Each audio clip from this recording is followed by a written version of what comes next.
list, you know? Yeah, he's playing the list that Shaheen Surani played in the top 8 just a little while ago, which was that Ali's list? It's very similar. I mean, Ali didn't have the Bloodghast in... Which is Shaheen's innovation. Nationals. Yeah. Right.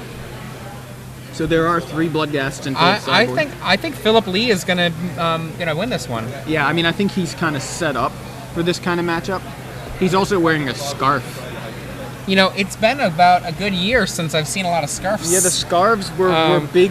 You know, they were big tech earlier in the year. Yeah. But summer came and the format shifted to, you know, scarves weren't good. But, you know, we're getting into headed into the fall, Things and I think the shift format's and going to change. shift back right to a scarf format.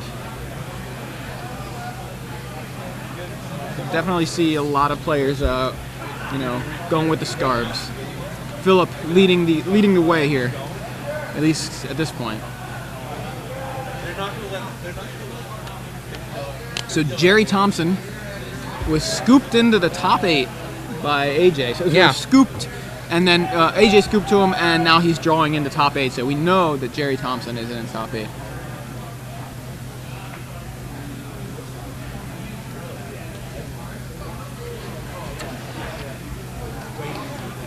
So yeah, we were talking a little while ago, right before break, about the articles and trying to read as much as possible. Like, I definitely prioritize like reading Star City Premium articles, and then I move over to the select articles, and then I think I go to Daily MTG, and usually I check Daily MTG for any announcements. You know? Yeah, I usually go to Daily MTG first. Yeah. And then go from there. And that's actually funny because when they announced the Modern change, I was behind the times on that one, and I found out about it hours later, and I was like, oh my goodness gracious.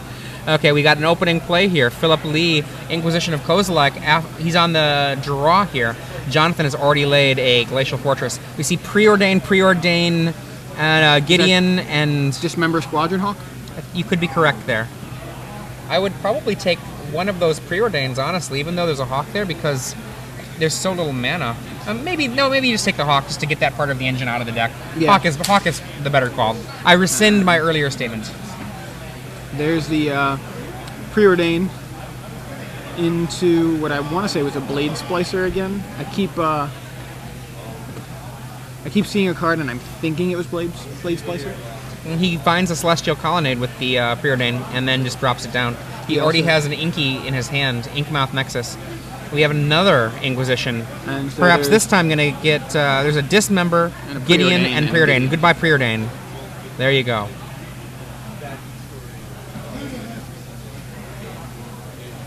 And we're going to probably see another land here from Phillip Lee. It's a Creeping Tar Pit.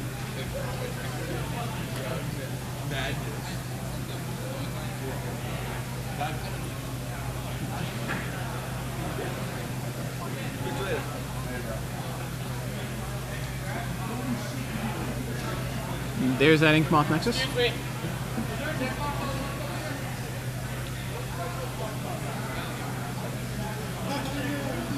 Third land for Phillip, and passes back. So we're in draw go mode at this point. Phillip able to provide a little bit of information and disruption. Jonathan only really able to cast a Preordain. A Seachrome Coast. Comes into play tapped. Obviously that was off the top, or at least likely.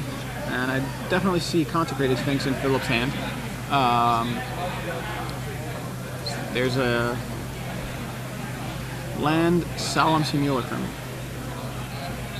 think that's a Drowned Catacombs that he just played.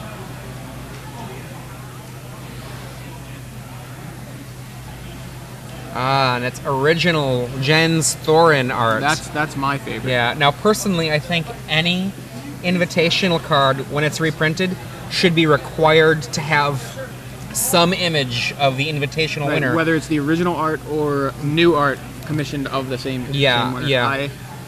And Jens Thorin, the invitational winner for the Magic the Gathering Invitational, one of the prizes for this is designing a Magic card. And then your image is on the Magic card. Right. The most famous of these probably is Dark Confidant, which is Bob Maher Jr. Preordain from Jonathan, and I'm still not going to try to say Wdowiasz. Wdowiasz. Is that Wdowiasz? It maybe? looks like Wdowiasz. May as well pronounce it somehow and hope. Yeah. You know, if we don't pronounce it at all, we will never pronounce it right. An Azure Mage also, straight off the top. He doesn't bother to do any hiding of his draw there. He just takes it right off the top and puts it into play. Yeah. Follows the Seachrome Coast, 5 mana there. And Phillip Lee definitely has 2 lands in play. One of them he drops into play right away. That a Drowned Catacombs, I think. Attacks with Jens Thorin, the Solemn Simulacrum. I have a feeling we're going to be seeing a Consecrated Sphinx hit the board. Sphinx is a monster. There it is. It is a giant mosquito.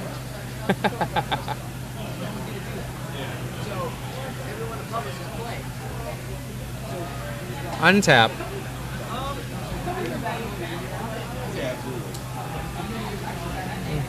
Oh my god, man. And the draw from Jonathan.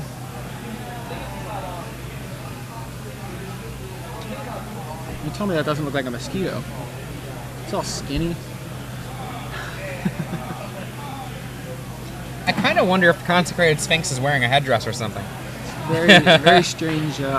In comes Azure Mage, and Phillip Lee knows there's a Dismember in Jonathan's hand.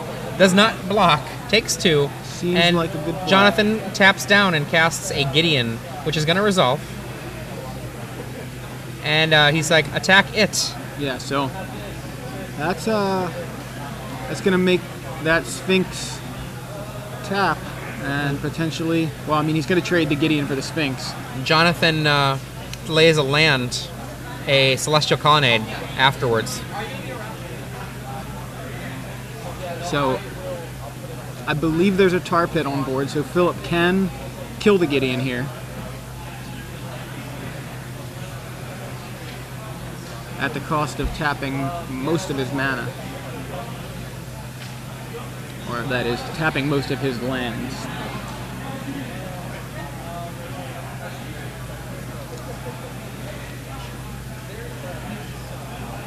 And that looks like the plan. So there it is. Activate the Creeping Tar Pit. I have to attack Gideon.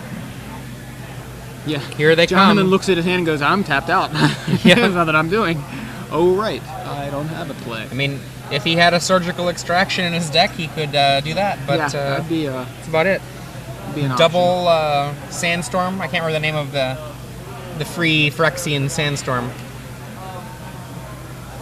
Neither can I. So there. Azure Mage comes on in. Yeah. And it's awesome how Sphinx kind of shuts down that Azure Mage quite a bit too. Sphinx is just an amazing card. And we get a 7th land here from Jonathan. Look at their hands. Jonathan has, I want to say, like either 1 or 2 cards in hand. And Phillip is just Full up. He's full, got everything yeah. he needs. Full of cards. I mean, Phillip happy to take 2 damage from an Azure Mage every turn at the moment. Tectonic Edge Creeping Tar Pit from Jonathan. Yeah. And I it's think like, Phillip's okay with that too. It's like, okay, that's fine. right. Kind of Jonathan's probably wishing he had that last turn available just to keep that Gideon alive. I think Jonathan was planning on killing the Sphinx with Gideon.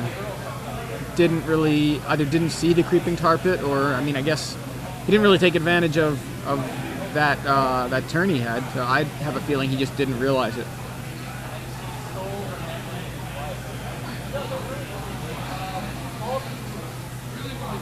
So Phillip in a tough spot deciding what exactly he should cast out of the 8 or 9 cards in his hand. You know, it's a tough spot. I mean, basically, his job here is not to screw it up. Yeah. You know, like, he's got all of the tools to keep things well under control. He just has to make sure he doesn't do things that turn that around. Here comes I believe another Solemn Simulacrum. Well, maybe not. He just untapped the land. I see 3 mana now. 4 mana. Here's probably Solemn.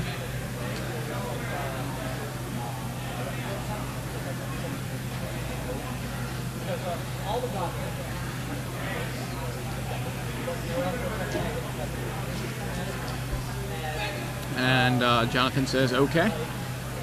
Island fetched and put into play tapped.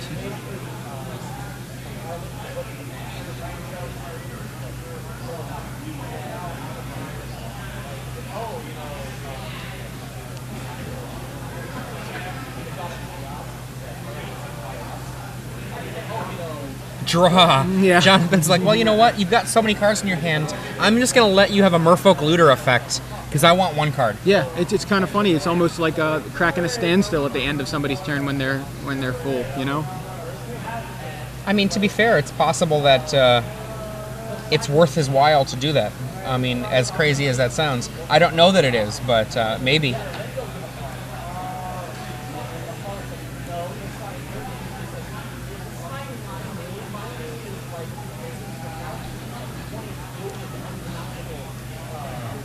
So, see now, Jonathan has the potential to block the Sphinx with an Inkmoth Nexus and then dismember it.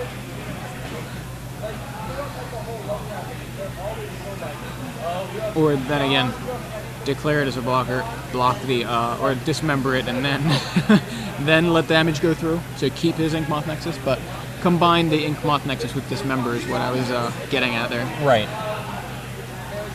But Another then again, land. Considering how many cards Phillip's drawn, the damage may already be done. Oh, yeah. At least it seems that way. I think it's more than may. It is done. The damage is done. Sounds fair. The other thing is there's tectonic edges over on that side of the board, so that Inkmoth Nexus is never blocking. Well, we get the attempt, right? Right, I mean, yeah. Let's see Yeah, so if Phillip Lee passes the test. Yeah, I think... Let me see what you got over there. What is that? It's a Mystifying Maze, and it does not save your guy. So, okay, good to know, good to know. He taps one of his blue-white lands to make an Inkmoth be a potential blocker. Can I block? He asks.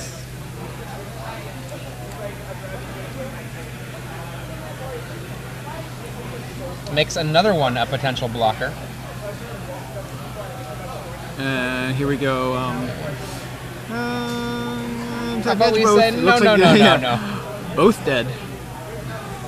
And now you take 8. I mean, maybe a Zermage trades to give you some more time. I mean, yeah. I almost certainly would have. At this point, Phillip Lee has not shown himself to be making any wild errors, so I probably would have scooped for the opportunity to maybe get into a game 3. Good call, yeah. I mean, the funny thing is here, I mean, he took 6 there. He's still on a 2-turn clock. Well, 1-turn clock now. The way I kind of look at it is that you have to win game 2. You know you're playing against a control deck. It's very reasonable for the game to go long. Mm-hmm. And then you have to win game 3. So when it's wrapped up, if my opponent has shown me that they're not going to make wild mistakes, I'm just going to scoop it up so I can make sure that game 3 happens. Time is a resource. Yeah, Jonathan, I don't believe he has any cards in his hand. Wait, he had a dismember, so gotta have a hand somewhere. He's got a hand somewhere. Oh, he's holding them close to his chest. Oh, there it is. It's his left hand.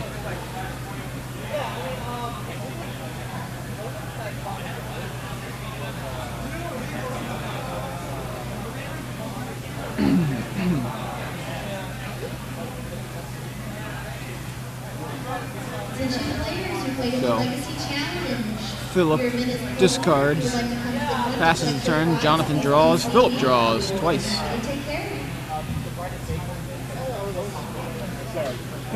mean, you're at 6 life. Can you really fight your way back into this game? He's got an Into the Royal. Phillip has all the cards he wants and 4 mana untapped. And definitely a mana leak. So, Into the Royal, not kicked, can potentially get through a mana leak.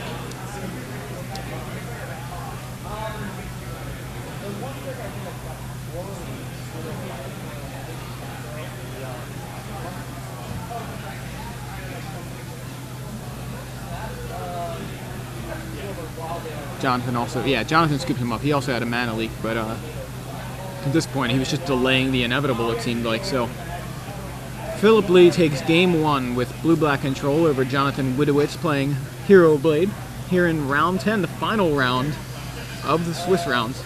I definitely think that it's possible, that Jonathan can bring in some cards that might help him in this matchup, but this is a rough one for him, I think. Right.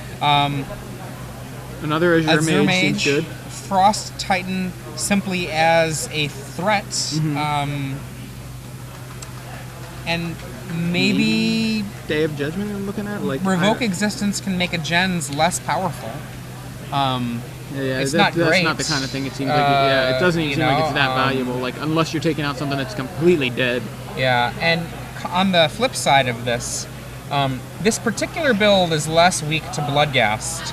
But Bloodghast is one of the weapons that I know Shaheen said is devastating in this matchup, because you just simply always have that Bloodghast being able to come in and do work.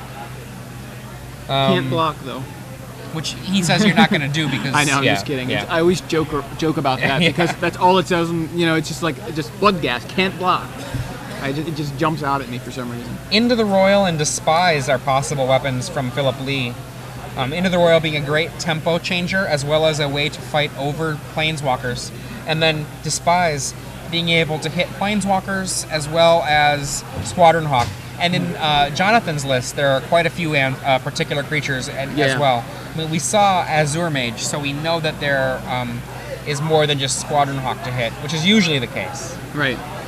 Yeah, I don't know that he ever saw Blade Splicer or a Hero of Bladehold, or even a Consecrated Sphinx on the other side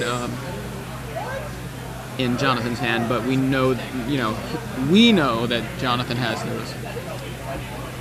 Phillip may know as well, this deep into the tournament, playing against someone who is probably, like you said earlier, playing in the same general vicinity. You may have seen some of the cards they're playing.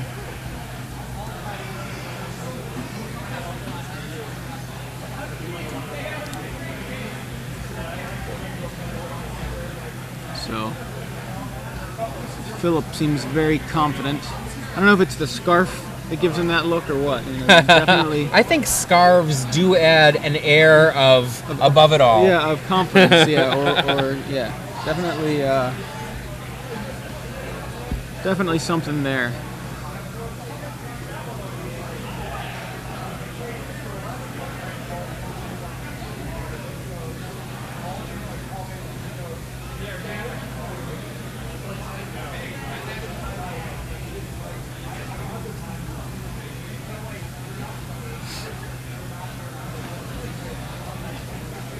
Alright, so both players shuffling up for game 2.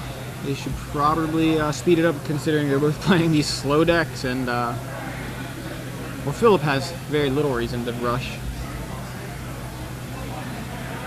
Unless Jonathan's able to take game 2 pretty quick. Yeah. One of the things, a lot of people just don't consider the actual resource that is time. And what will happen is that as they get close to the end of the round, suddenly they'll realize, I'm almost out of time, I better hurry. But you know what? Time is a factor in the first game. Yeah. In the second game. As you're deciding, what to search for in any moment in the game. When you shuffle. And they all do add up.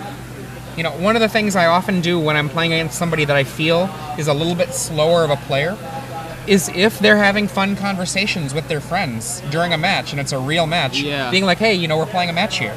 And I'm not trying to be mean or anything, but I just know that I don't want to get to a position where we're at time, and there we go. It's a draw instead of a win.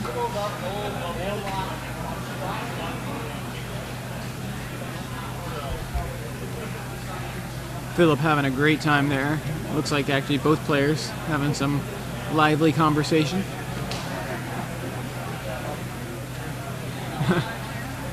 Even the peanut gallery watching, having a good time. That was 20 minutes for the first game there. What? How much time's left in the round? 29 minutes remain. Wow. Yeah, so almost half the round just for game 1. Yeah, so Jonathan, I think, his decision in the game 1 there to not just scoop when Phillip didn't show himself to be, a foolhardy player. Incompetent, right. That could be really significant. So Phillip now is mulliganing. A mulligan might eat up another 2 or 3 minutes. Yeah. Now, this is actually one of the things I think that is not being abused here, but it's one of those things that definitely has come up in the past where people abuse the clock with legitimate game actions.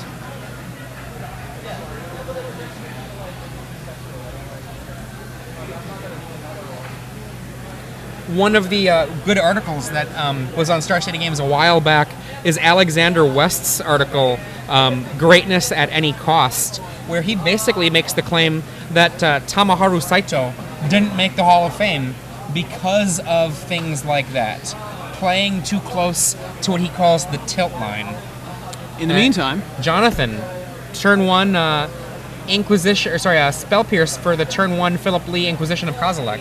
Yeah, very good. And then says go on turn 2. Go from Phillip Lee after laying Tech Edge, foil Tech Edge. Okay. And a Tectonic Edge from Jonathan. And there's a Blade Splicer. If this resolves, this is a fast clock. He can make a game happen pretty quick. Phillip seems to... Oh no, he lets it resolve. Okay, so... And does not end of turn Doomblade or go for the Throat It. Yeah, so... Does lay a Jace. He can up it.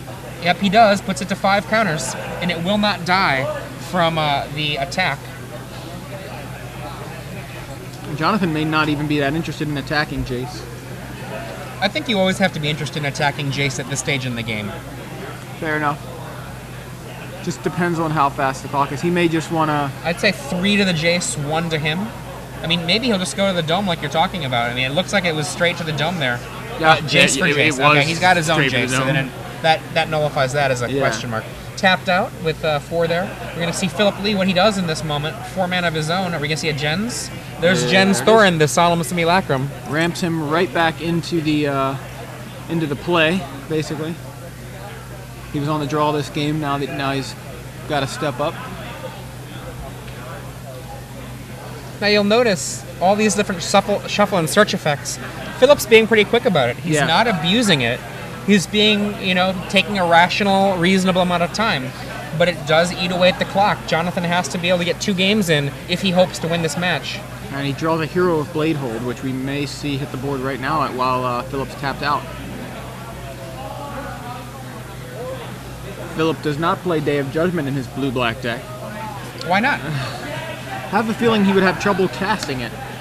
Oh. However, he does have other sweepers. Now the question is, how many sweepers would he have kept in or brought in, considering he didn't see many creatures from Jonathan? At this point, Jonathan's really only cast 1 dude.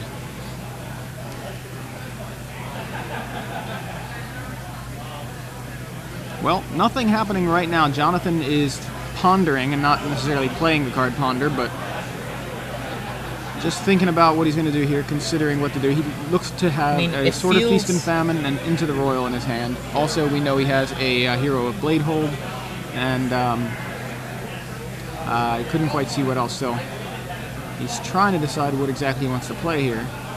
It feels like he's casting the newfangled Ponder with the 3 moons, and that's how much time is passing while he makes this decision. Yeah, seems like an awful lot of thinking going on. He does have, there's a Tech Edge. Okay, so plays a Tech Edge.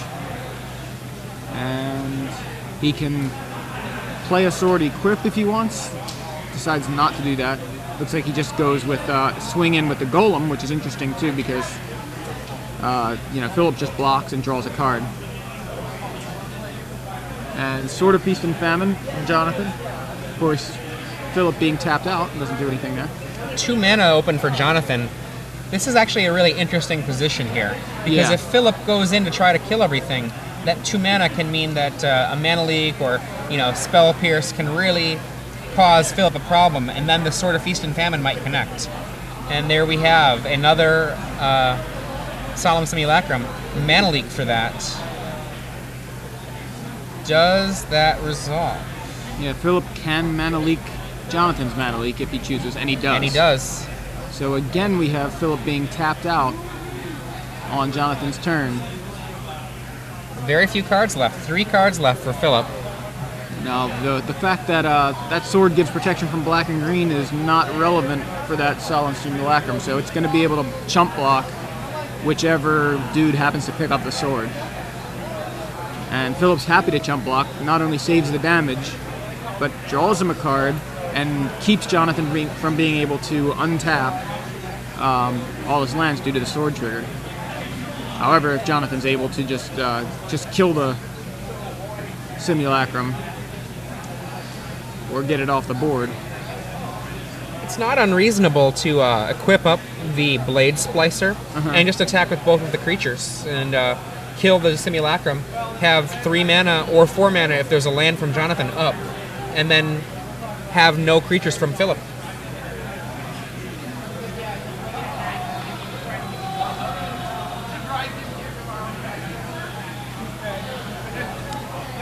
The Into the Royal, though, wow. There's an Into the Royal in hand. So. Yeah, he does. So he could clear the board that way if he wants. And that's look what it looks like. He's going to bounce it. Yep. Equip. Always strange to Into the Royal of Gens, but nothing wrong with it. Right. He puts it on the Blade Splicer, attacks for 5 and 1. They're on the Golem, actually. First strike. Yeah, the Golem. That's what I meant to say. Hence the 5.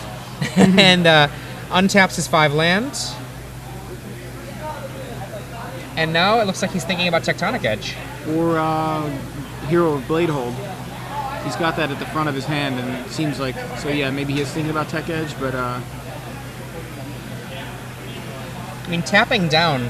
Right now, I mean, what does he have, a Gideon and a Hero in his hand? Didn't see the Gideon, but you could be right. I'm not 100% sure. All I know is the Hero, and I'm... Definitely got a Hero and a Mana Leak. Is it Mana Leak? There's a Mana Leak, yeah. Okay. I mean, maybe you just want to sit on the Hero, it's Hero just to and have, Mana like, a backup in yeah. case anything goes wrong. Something to recover with. Yeah, he says go. At this point, he's got a pretty nice board position and a Mana Leak to help protect it. But Phillip has a lot... We've got 7 lands, and he can... play an 8th. There's 8 lands in play. Yeah, he can lay Solemn Simulacrum, get a little bit more land yet. Block at will. What I wonder about is what is in Phillip's hand besides that Simulacrum. Is that a Sphinx? I think I see a Sphinx. I didn't see it. He flicked them very quickly. And, okay, as soon as he stops moving them, and then he hides his hand. Solemn Simulacrum once again. Surprise. And Jonathan thinks about countering, but says no. And Phillip gets yet another land in play that makes him gonna make even that Mana more Leak a dead immune card. to Mana Leak. Once he gets that land in play, he actually will have a grand total of 9 mana, so that a Sphinx or a Grave Titan is immune to Mana Leak. Yeah.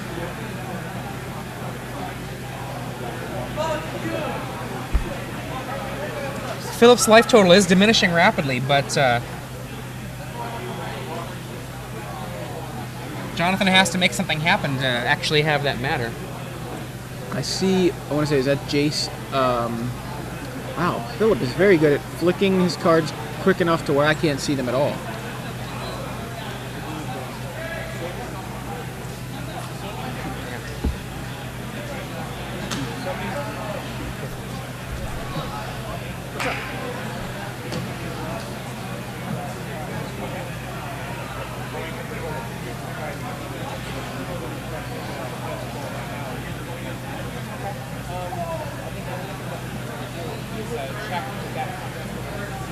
Okay, so here comes into the red zone Blade Splicer holding a sword, which Jonathan happened to move over this time, and the Golem token. And so the Phillip is going to get hit for 3 either way. Seems to me that he just blocks the Splicer holding the sword.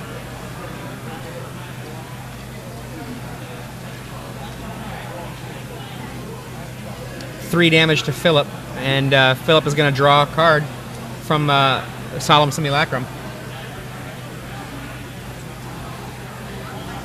And we have a Tech Edge for a Colonnade there.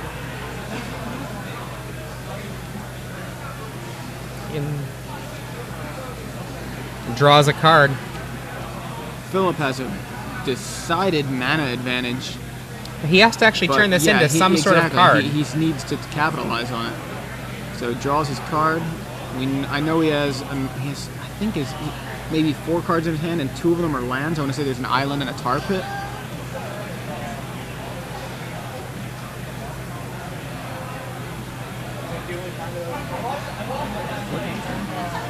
Somebody had their thunderstorm.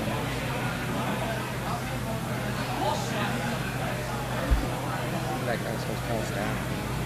We were just trying to figure out what to do. I just didn't want them like. Now we have a few manas being tapped here. 1, 2, 3. Is it going to be Jace? There's a little Jace. He decrements, I believe, to draw a card. Looking for some sort of useful card here.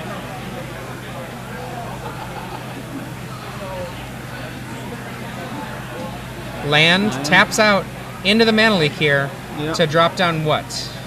Wormcoil Engine he does not have in the deck. So it'd be a Sphinx most likely, or maybe a Black Sun Zenith for 3. Or Grave Titan. Grave Titan would not actually help him very much, right? He would go down to 2 from the hero, or not the hero, from the Volition Reigns. Oh my goodness.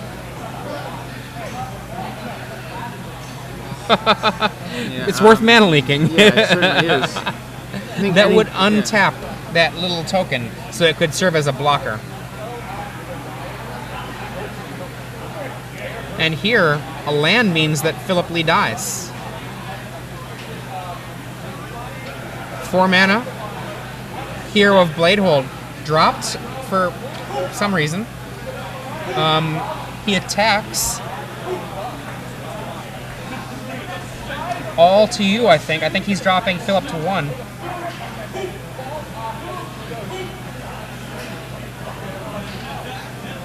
The Celestial Colonnade is back. So that I guess that's a good backup plan if things get blown up. And there's what is that? Azure Mage. An Azure Mage. All of the Eggy Wigs on the table. Yeah. And now perhaps equip. He's trying to decide where to put that sword, I think. I mean, let's pretend that the worst happens for Jonathan. The worst would be a Black Sun Zenith. Jonathan can still win right off the top with a land. Okay, so we got a draw. Then we're gonna have another draw. And let's see what Phillip does. This could be it. Might be a game 3. Consume the Meek? Consume the Meek doesn't kill the help hero. him, right, he says needs go. more than that. He's gonna. He could have Consume the Meek plus Doomblade. Yeah, exactly. He's gonna need 2 spells here, but I'm just, he passed the turn here. Seems to be no reason to do that unless you have instants. Here they all come. Oh. Phillip drops it. I just had lands. My gosh, with all those lands in play, he had, and I think his hand was just full of lands. I think that was double Tar Pit, at least. That was kind of nuts. So Jonathan evens it up at a game apiece here in round 10. 15 minutes left.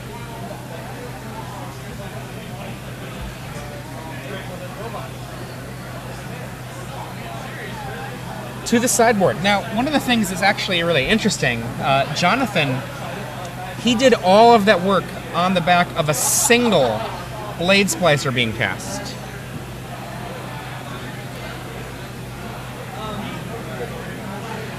Yeah, that's really kind of crazy. Now both players, how much time is left, did you say?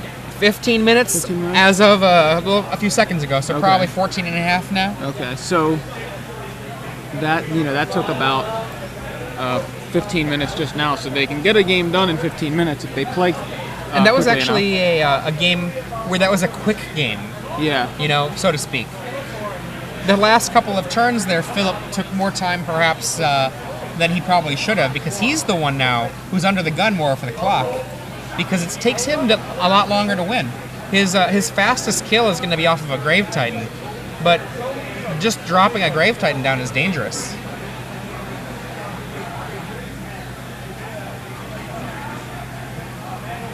For those of you who are just joining us, this is round 10 of the Star City Games live series. This is standard.